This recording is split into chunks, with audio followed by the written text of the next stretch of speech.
The realization hit me like a Magnum 44 smashing into my skull. My veins turned to ice water.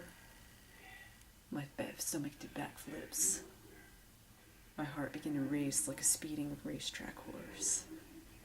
The experience that I was about to undergo was the most grisly, chilling, macabre experience ever known to women. Dating. I am about to start dating again. Oh, God, no, please, I'll be good, I promise, just spare me the torture of dating. That's why I stayed with him so long. I mean, yeah, I told myself, he's a little wild, and I don't really enjoy my time with him, but, at least I know I have somebody tonight, and the next night, and at least somebody will take me to the movies and pay my way and not try to hold my hand. Hand holding. The worst part of dating. Because, the guy, or maybe even I, will think hand holding is a sweet, simple way to start things off. No pressure, right? Wrong! Hand holding is the most ghastly experience ever known, most nerve-wracking thing in life.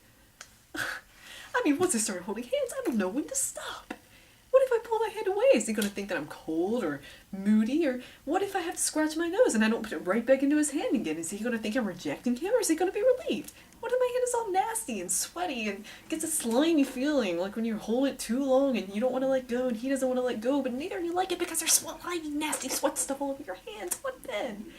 What if my hand is clammy? What if my hand is clammy? Clammy hands are terrible, and you know what that means. You know what clammy hands mean. Clammy hands means that you're not a good lay. What if I have clammy hands and he just automatically thinks that he hasn't even given me a trial run? He's just like, clammy hands, and you're not even worth screwing, then what? What if I don't want him to screw? What if I don't want him to screw me, but my hands aren't clammy, and then he thinks, oh, she must be good, and then she'll want to, and what if I don't want to? God, I hate hand holding. What am I supposed to wear? I'm gonna have to do everything. I mean, I'm gonna have to have a new hairstyle, I'm gonna have to have a new dress, new underwear, new bra, just in case. Not because anything will necessarily happen, but just in case. New everything. And shoes. Shoes are important. Shoes are everything. Guys like high heels, right? I can't walk in high heels. Well, I could try, but for a really hot date, I could really try, put on some killer shoes, and I could try to walk in those high heels, but I know what's going to happen. I know that within an hour, then my foot is going to start cramping up, and I'm going to start limping around, and he's going to notice, and he's going to be like, what's wrong? You're limping. And then what am I supposed to say? I can't say that it's because of my shoes, because then he'll know I just bought the shoes, and then he'll know I bought them to go on a date with him. Then it'll be all weird, and there'll be too much pressure, and he's going to think that I have a bigger thing than I probably do have for him, and so I can't say that. I can't say it's my shoes, so what am I supposed to say? An old war wound? That's not going to work. What if my hair doesn't work? What if it's all frizzy on one side and all limp on the other side, or it sticks up like in a big fuzzball, or it's got a little piece of hair sticking out like that? What if my hair just does not cooperate? What am I supposed to do? Put a bag over my head? Put it in a ponytail? Put on a shower cap? God, I hate dating. I have been known to put on 4 shades of lipstick, one on top of the other, in a pathetic attempt to get a, me? I'm not wearing lipstick. I never wear lipstick. I just naturally have pink, lush, moist, luscious lips effect.